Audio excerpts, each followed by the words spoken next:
Ah oui, alors, l'impact du covid sur le commerce international, de manière générale, a un impact considérable, évidemment. La fermeture des frontières a été évidemment, un couperet pour les entreprises, qui avaient, la plupart de leur chiffre d'affaires à l'international. Rien que pour Hub Brussels, qui est l'agence commerce extérieur pour la région bruxelloise, on a dû supprimer, plus d'un tiers de nos missions. Mais évidemment, maintenant, on est en phase de déconfinement dans certains pays, et donc l'activité internationale reprend doucement.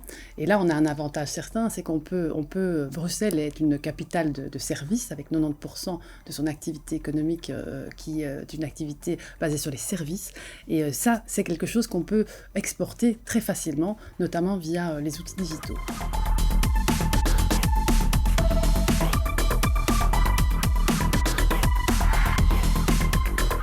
Alors, les freins, ils sont nombreux, mais on se concentre sur les principaux aujourd'hui, dans le contexte du Covid notamment. C'est évidemment de pouvoir identifier les marchés qui vont s'ouvrir.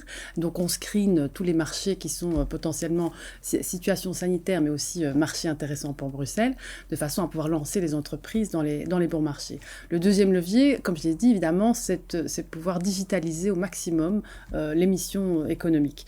Et donc, auparavant, les missions économiques se faisaient en B2B, donc business to business, ou business to customer, ou business to government, sur place, avec des contrats signés sur place. Aujourd'hui, on a des plateformes, on a acquis des plateformes digitales qui nous permettent de mener des missions économiques de manière complètement virtuelle. Alors, ce sont des expériences pilotes, mais qui vont se pérenniser, on l'espère, et pouvoir aussi, de la même façon, impacter positivement l'empreinte aussi écologique du commerce international.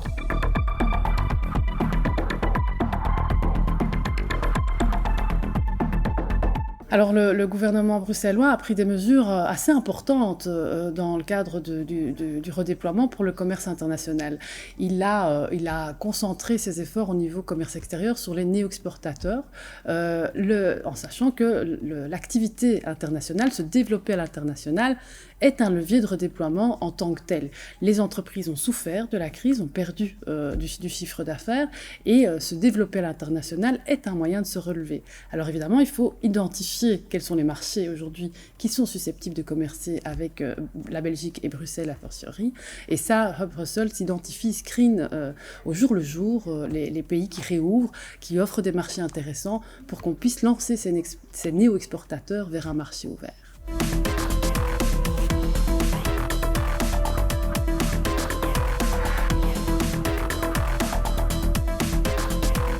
Alors chaque année, on fait revenir ce fameux réseau dont je vous ai parlé, le réseau des attachés économiques et commerciaux, pour qu'ils puissent rencontrer toutes les entreprises qui sont intéressées par le commerce international. Alors cette fois-ci, en fonction de la situation, on va faire ça de manière digitale. On a aussi développé des plateformes qui vont nous permettre de le faire.